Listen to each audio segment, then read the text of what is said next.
Shalom everyone. Shalom सभी को। Welcome to your hour of miracle. चमत्कार की घड़ी में आपका स्वागत है There is power in your prayers. और आपकी प्रार्थना में सामर्थ्य है। Today we will be focusing on Hosea chapter 12. और आज हम होशे के 12 अध्याय से देखेंगे God is taking them back to the history. और परमेश्वर उनको इतिहास में वापस लेकर जा रहा है। God reminds them of Jacob. और यहाँ पर परमेश्वर उनको याकूब के बारे में याद दिलाता है। Hosea chapter 12 and verse 4. Yes, he struggled with the angel and prevailed. He wept and sought favor from him. He found him in Bethel. There he spoke to us. होशे का 12 अध्याय और 4 वचन। वे दूत से लड़ा और जीत भी गया। वे रोया और उससे गिड़गिड़ा कर विनती की। बेथेल में वे उसको मिला और वहीं उसने हमसे बातें की। Here we see Jacob is facing his brother. और यहाँ पर हम देख सकते हैं कि याकूब अपने भाई का सामना करने वाला था। His brother Esau is coming with 400 people. और उसका भाई ईसाऊ 400 आदमियों को लेकर आने वाला था। And we know what happened in the past. और हम जानते हैं कि उसके भूतकाल में क्या हुआ था। Jacob has betrayed his brother. याकूब ने अपने भाई को धोखा दिया है। Esau has taken an oath that he will kill Jacob. और ईसाऊ ने तो मानो एक कसम खा ली है कि वो अपने भाई को मार ही डालेगा। Without making things right, Jacob flees to Laban. और याकूब उन बातों को सुलझाए बिना लाबान के पास भाग जाता है। Many years he is there. और अनेक साल वो वहाँ पर रहता है। Finally he is coming back. और अभी अंत में वो वापस आ रहा है। Finally he is going to face what happened in the past. और अभी वे अपने भूतकाल का सामना करने वाला है। If we don't make things right in our past, अगर हम पुरानी बातों को सुलझाएंगे नहीं, it will come before you. वो हमेशा आपके सामने आती रहेंगी। Similarly, उसी तरीके से we have time today. आज हमारे पास समय है। If you have sinned knowingly, unknowingly, आपने जाने में या अनजाने में अगर पाप किया है, take time to make things right with God. ये समय लीजिए ताकि आप परमेश्वर के सामने हर एक बातों को सही कर सके। Otherwise, one day you have to face God. नहीं तो एक दिन आपको परमेश्वर का सामना करना पड़ेगा। The enemy that is before Jacob is very powerful. और जो याकूब के सामने दुश्मन है वो बहुत ही ज्यादा सामर्थी है। Jacob is no match for him. और याकूब उसके सामने खड़ा भी नहीं हो सकता। So he goes to God in prayer. और इसलिए वे परमेश्वर के सामने प्रार्थना में जाता है। He tells all his people and his wives and his children to go ahead. और वे अपने लोगों को, अपनी पत्नियों को और बच्चों को कहता है कि वो लोग आगे चले जाएं। And he finds a place where he is praying in secret. और वह एक जगह ढूंढता है जहाँ पर वे अकेले में प्रार्थना करता It है, is only he and God. जहाँ पर सिर्फ वो और परमेश्वर थे। Today you have this time. और आज आपके पास भी वो समय है। Separate yourself in a secluded place. अपने आप को दूसरों से अलग करके अकेले में प्रार्थना कीजिए। As he is spending time with God, और जब वे परमेश्वर के साथ समय बिता रहा है, suddenly he meets an angel अचानक से उसको स्वर्गदूत का दर्शन हुआ and है he begins to wrestle with him. और वे उसके साथ लड़ाई करने लगा। So from this verse, और इस वचन से we are going to look at two things हम दो बातें सीखेंगे that God is teaching us जो परमेश्वर हमें बताना चाहता है from the life of Jacob. याकूब के जीवन से। These things were relevant for the time of Hosea और होशे के दिनों में ये बातें महत्वपूर्ण थी and it is same for us. और आज हमारे लिए भी जरूरी है। First thing, सबसे पहली बात, Jacob wrestled with the angel. याकूब ने स्वर्गदूत के साथ लड़ाई की है। We see in this story, और इस कहानी में हम देख सकते हैं Jacob is very fearful. याकूब बहुत डरा हुआ है। Before people he was weak, लोगों के सामने तो वो कमजोर था, but before God he was strong लेकिन परमेश्वर के सामने वो सामर्थी था, because he had confidence in God. क्योंकि उसको तो परमेश्वर में एक भरोसा था। He fell in the hands of God. वे परमेश्वर के हाथों में गिर गया। So as we see in this word, और इस वचन में जब हम देखते हैं Jacob wrestled with God. याकूब ने स्वर्गदूत के साथ लड़ाई की है। So that tells us और ये हमें बताता है about a spiritual conflict. और ये आत्मिक युद्ध के बारे में है। Even in the New Testament, नए नियम में भी we see that wrestling is compared to prayer. कि युद्ध जो है वो प्रार्थना से उसकी तुलना की गई है। Let's look at Colossians chapter 4 and verse 12 and verse 13. Epaphras, who is one of you and a servant of Christ Jesus, sends greetings. He is always wrestling in prayer for you, that you may stand firm in all the will of God, mature and fully assured. कुलोसियों का 4 अध्याय 12 और 13 वचन। इपैफ्रास जो तुम में से एक है और यीशु मसीह का दास है, तुम्हें नमस्कार कहता है और सदा तुम्हारे लिए प्रार्थनाओं में यत्न करता है, ताकि तुम सिद्ध होकर पूर्ण विश्वास के साथ परमेश्वर की इच्छा पर स्थिर बने रहो। Here Paul is introducing one man of God. और पौलुस यहाँ पर एक पहचान करा रहा है एक व्यक्ति की, He is Epaphras. और वो है इपैफ्रास, He is his fellow servant. और वे उसके साथ सेवा करने वाला व्यक्ति था, He is a pastor of the church of Colossae. और वो कुलुस्सी कलीसिया का एक पासबान था। And one good quality is mentioned of him. और उसकी एक अच्छी खूबी बताई गई है, He is always wrestling in prayer for his people.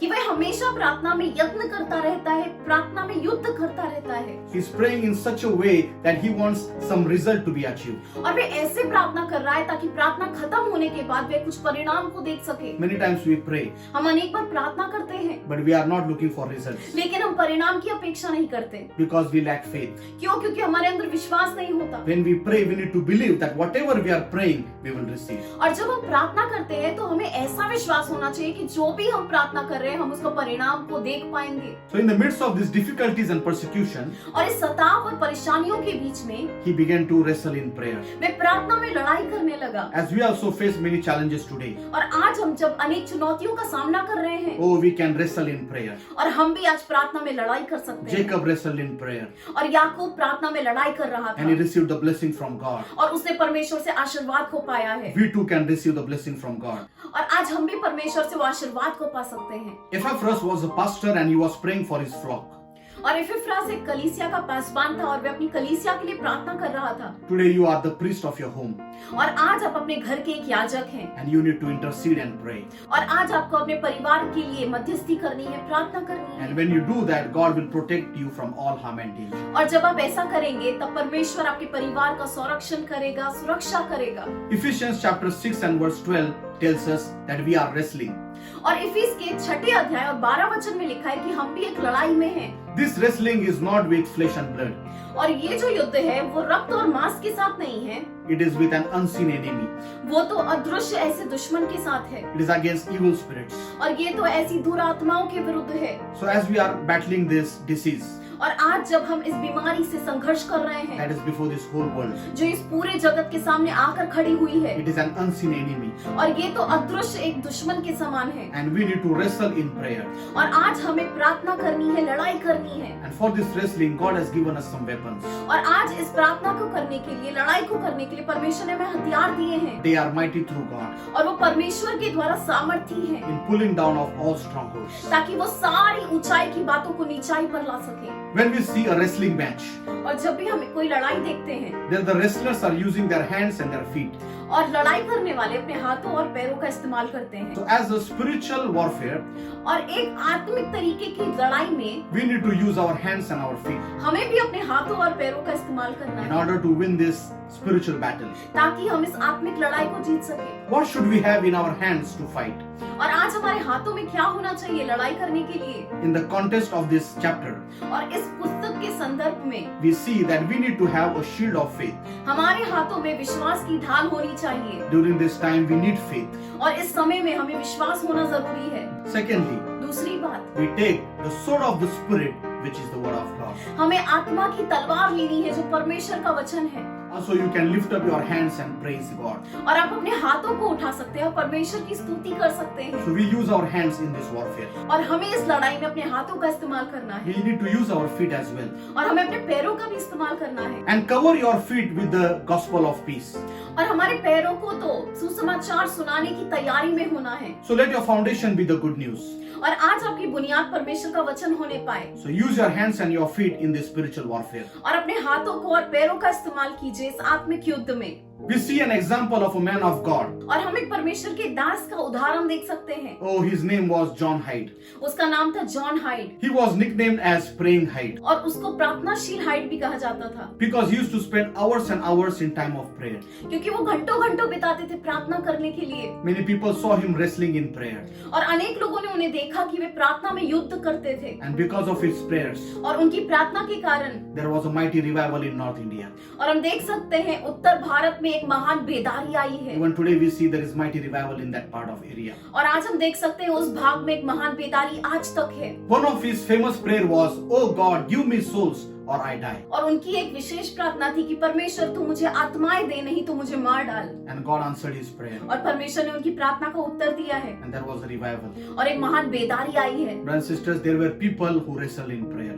और लोग थे जिन्होंने प्रार्थना में युद्ध किया है। So here in Hosea chapter 12, God is reminding his people that they need to wrestle in prayer. और यहाँ पर होशे के 12 अध्याय में परमेश्वर उन्हें याद दिला रहा है कि उन्हें भी प्रार्थना में युद्ध करना है। because they also had a big enemy before them. क्योंकि उनके सामने भी विशाल ऐसे दुश्मन थे Assyrians were going to come and take them into captivity. और अशूरी आने वाले थे और उन्हें बंदीवान में लेकर जाने वाले And थे if they did not wrestle in prayer, they can go to captivity. और अगर वे प्रार्थना में युद्ध नहीं करेंगे, लड़ाई नहीं करेंगे, तो वो शायद बंदीवान में जा सकते हैं। Second thing, Hosea tells us that Jacob wept and sought favor from God. और होशे कहता है कि याकूब परमेश्वर के सामने रोया है और उसने परमेश्वर के सामने अनुग्रह प्राप्त किया है। Oh, this is some new revelation. और ये तो एक अलग तरीके का प्रकाशन है। Moses wrote about Jacob. और मूसा ने भी याकूब के विषय में लिखा है He only wrote that he wrestled in prayer. और मूसा लिखता है कि याकूब ने प्रार्थना में लड़ाई की है। But here Hosea is giving us some new revelation. लेकिन यहाँ पर होशे हमें एक नया प्रकाशन दे रहा है He's saying that Jacob wept before God. और वो कहता है कि याकूब परमेश्वर के सामने रोया है। That tells us ये हमें बताता है that our God is a unique God. कि हमारा परमेश्वर महान परमेश्वर है He gives different revelations to his different servants. और वे अपने अलग अलग दासों को अलग अलग प्रकाशन देता है। Maybe this is time for you to get new revelation from God. और शायद ये समय है आपके लिए परमेश्वर से अलग प्रकाशन प्राप्त करने का। Jacob was a strong man, याकूब एक सामर्थी व्यक्ति था, but when he went before God, लेकिन जब वे परमेश्वर के सामने गया है, he began to become real before him. वे परमेश्वर के सामने असलियत में आने लगा है। He began to weep and cry before God. वे परमेश्वर के सामने रोने लगा है, गिड़गिड़ाने लगा है He showed God that his situation was desperate. और वे परमेश्वर को दिखा रहा था कि कितना उसे उसकी जरूरत है। He cannot cry before his wife and children, वे अपनी पत्नी और बच्चों के सामने नहीं रो सकता, but he was crying before the face of God. लेकिन वे परमेश्वर के सामने रो रहा है। When we go in prayer, और जब हम प्रार्थना में जाते हैं, we need to become real before God. हमें परमेश्वर के सामने जैसे है वैसे जाना है Let those emotions come out. और वो सारी भावनाएं हमें परमेश्वर के सामने उंडेलनी है। Open your heart before God. अपने दिल को परमेश्वर के सामने खोलिए। In Bible, we see many people begin to cry and weep before God. और बाइबल में भी हम देख सकते हैं अनेक लोग परमेश्वर के सामने रोए हैं, गिड़गिड़ाए हैं। So you may ask me, when should we cry and weep before God? और आप मुझे प्रश्न पूछेंगे, हमें परमेश्वर के सामने कब रोना है, कब हमें उसकी दुहाई देनी है? First thing, when a plague or a disasters come before us. सबसे पहली बात, जब विपत्ति या मरी हमारे सामने आती है। Second Chronicles chapter 20 and verse 9. If disaster comes upon us, whether sword or judgment, plague or famine, we will stand before this temple and before you. For your name is in the temple. We will cry out to you in our distress, and you will hear us and deliver us. दूसरे इतिहास का 20वां अध्याय और 9वां वचन कि यदि तलवार या मरी अथवा अकाल व कोई विपत्ति हम पर पड़े तो भी हम इसी भवन में सामने और तेरे सामने खड़े होकर अपने कलेश के कारण तेरी दुहाई देंगे और तू सुनकर बचाएगा। Here we see that Solomon is praying. यहाँ पर हम देख सकते हैं कि शलमोन राजा प्रार्थना कर रहा है। During his time there was peace. उसके समय में बहुत ही ज्यादा शांति थी, There was prosperity. भरभराहट थी, Everything was fine. सब कुछ अच्छा था। But he knew that disaster might come. लेकिन उसको लग रहा था कि अचानक से विपत्ति आ सकती है, Suddenly everything can change. अचानक से सब कुछ बदल सकता है। And if ever disaster comes और अगर कोई विपत्ति आएगी or a plague comes, या कोई मरी आएगी, they will cry out to God. परमेश्वर की दुहाई देंगे In your temple we will pray and weep before you. और वे कहते हैं कि तेरे मंदिर में आकर हम रोएंगे, तेरी दुहाई देंगे। Today your house has become the house of God. और आज आपका घर परमेश्वर का घर हो गया है And in that house you begin to cry and weep before God. और उस घर में आप परमेश्वर की दुहाई देना शुरू कीजिए, प्रार्थना करना शुरू कीजिए। Especially it says if a plague comes, विशेष रूप से बोला है अगर कोई मरी आएगी, as we have this plague before us, और आज जब हमारे सामने ये मरी आई है this deadly virus, और ये महान तरीके का जो वायरस है, as we weep and cry before God, हम परमेश्वर के सामने जब दुहाई दे रहे हैं, रो रहे हैं, He will surely deliver us. परमेश्वर हमें पूरी तरीके से बचाएगा। Second thing, when we disobey our God. दूसरी बात, जब हम परमेश्वर की आज्ञा पालन को नाकारते हैं। Ezra chapter 10 and verse 1.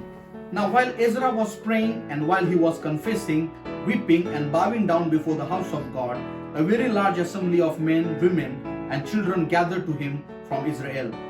For the people wept very bitterly. Ezra का 10वां अध्याय और वचन 1। जब एजरा परमेश्वर के भवन में सामने पड़ा, रोता हुआ प्रार्थना और पाप की अंगीकार कर रहा था, तब इजराइल में से पुरुष, स्त्री और लड़के बालकों में से एक बड़ा मंडली उसके पास इकट्ठा हुई और लोग बिलक बिलक कर रो रहे थे। Here we see that people have disobeyed the commandments of God. यहाँ पर हम देख सकते हैं कि लोगों ने परमेश्वर की आज्ञा पालन नहीं किया है And that's why many went to captivity. और इस कारण से अनेक लोग आज बंदीवान में गए हैं And now they started to read the word of God. और अब वे परमेश्वर के वचन को पढ़ रहे हैं And a conviction falls upon everyone, और अचानक से सबको एक पश्चाताप हो रहा है, especially the leaders of the people. people. विशेष रूप से जो लोगों के अगुवा थे। Ezra was a leader, Ezra भी एक अगुवा था and he began to weep and cry before God. और वे परमेश्वर के सामने रोने लगा। When everyone saw this, जब सब लोगों ने ये देखा, all the children, all the young and old people began to weep bitterly. उस समय सारे पुरुष, सारी स्त्रियां, सारे लड़के, बालक सब लोग रोने लगे। Oh, brothers and sisters, we as leaders need to be an example. और हम एक अगुवा होने के नाते हमें एक उदाहरण बनना है। If you are involved in some kind of ministry, अगर आप किसी भी प्रकार की सेवा कर रहे if you हैं, are leading somebody, अगर आप किसी की अगुवाई कर रहे हैं, or before your people, you need to begin to weep and cry before God. आपको अपने लोगों के सामने रोना शुरू करना है, प्रार्थना करना शुरू करना है। And when people begin to weep and cry before God, और जब लोग रो रहे थे, प्रार्थना कर रहे थे, Bible says there was a revival in the time of Ezra. और हम बाइबल में देख सकते हैं कि एजरा के समय में एक बेदारी आई है। Third thing, when we have doubt and unbelief. तीसरी बात, जब हमारे मन में शक होता है और अविश्वास होता है। Mark chapter 9 and verse 24. Immediately the father of the child cried out and said with tears, Lord, I believe, help my unbelief. मरकुस का 9वां अध्याय और 24 वचन।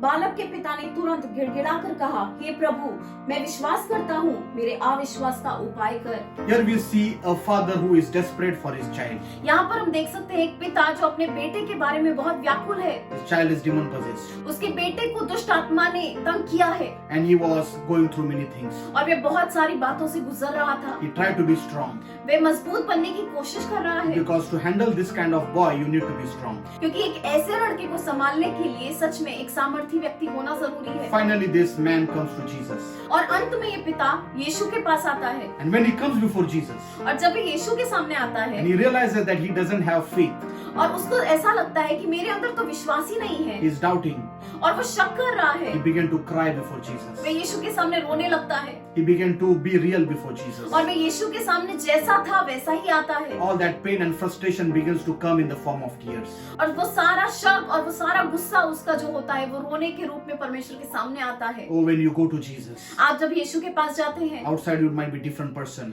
आप शायद बाहर रूप से अलग होंगे, but when you go before Jesus, लेकिन जब आप यीशु के पास जाते हैं, pour out your heart before Him. अपने दिल को परमेश्वर के सामने उंडेल He दीजिए। became real before Jesus. वो जैसा था वैसा ही यीशु के He पास said, गया है। help my unbelief.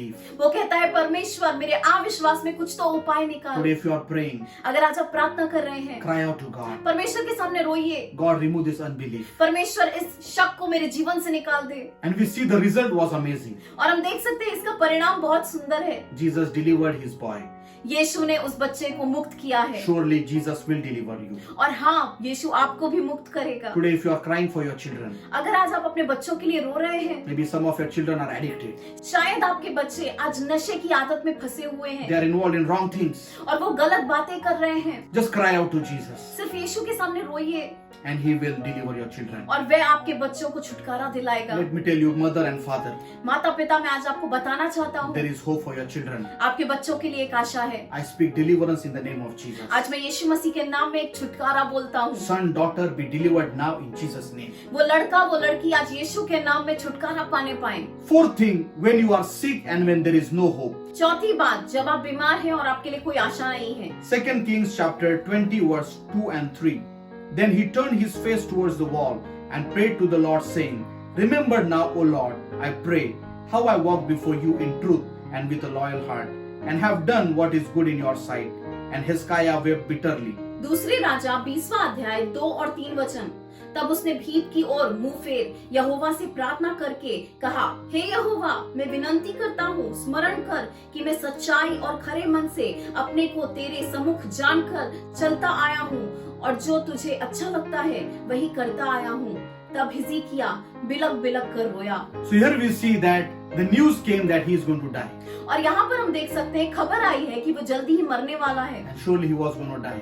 और सच में वह मरने वाला था। But Hezekiah began to weep bitterly before God. लेकिन हिजकिय्याह जो है वो बिलक बिलक कर रोने लगा है। One thing common with all these people, और एक सामान्य बात जो सबके साथ विशेष थी, that they did not cry before people. कि उनमें से कोई भी मनुष्य के सामने नहीं रोया, They began to cry before God. लेकिन वे परमेश्वर के सामने रोने लगे। And when Hezekiah began to cry and pray before God, और जब हिजकिय्याह परमेश्वर के सामने रोने लगा, प्रार्थना करने लगा, God healed him. परमेश्वर ने उसे चंगा कर दिया। Bible says God added 15 years to his life. वचन कहता है कि परमेश्वर ने उसके जीवन में 15 साल की आयु बढ़ा दी। Maybe today you are sick. और शायद आज आप बीमार हैं, Just begin to pray like Hezekiah. आज हिजकिय्याह के जैसा प्रार्थना करना शुरू कीजिए। If God has done something in one person's life, He can do in your life as well. और अगर परमेश्वर ये बात एक व्यक्ति के जीवन में कर सकता है तो वो आपके जीवन में भी कर सकता है, Because God of Hezekiah is still God. क्योंकि हिजकिय्याह का परमेश्वर आज हमारा परमेश्वर है। I command that sickness to go in Jesus' name. आज मैं आज्ञा करता हूँ बीमारी यीशु के नाम में जा नहीं पाए, I say that you will live and not die, और मैं बोलता हूँ कि आप जिएंगे, आप मरेंगे नहीं, and you will declare the praises of God. और आप परमेश्वर की स्तुति करेंगे। I pray that God will add new years to your life. और मैं प्रार्थना करता हूँ कि परमेश्वर आपके जीवन में अनेक ऐसी आयु को बढ़ा दे, That sickness is turning into a good health. और वो बीमारी आज चंद्राई में बदल रही है, But you need to cry out before God. लेकिन आपको आज परमेश्वर के सामने रोना है, Just come before God in prayer. और आज प्रार्थना में परमेश्वर के सम्मुख आइए। Fifth thing, in your anguish and in your need. पांचवी बात, आपकी व्याकुलता में, आपकी जरूरत में। 1 Samuel chapter 1 and verse 10. In her deep anguish, Hannah prayed to the Lord. She wept bitterly. पहले शमूएल का पहला अध्याय और 10वां वचन, वे मन में व्याकुल होकर यहोवा से प्रार्थना करने और बिलक बिलक कर रोने लगी। Here we see example of Hannah. और यहाँ पर हम हन्ना का एक उदाहरण देख सकते हैं, She was a godly woman. और वे एक धार्मिक स्त्री थी, She was a prayerful woman. और वो प्रार्थनाशील व्यक्ति थी, But there was a need in her life. लेकिन उसके जीवन में एक जरूरत थी, She was barren. वो एक बांझ थी।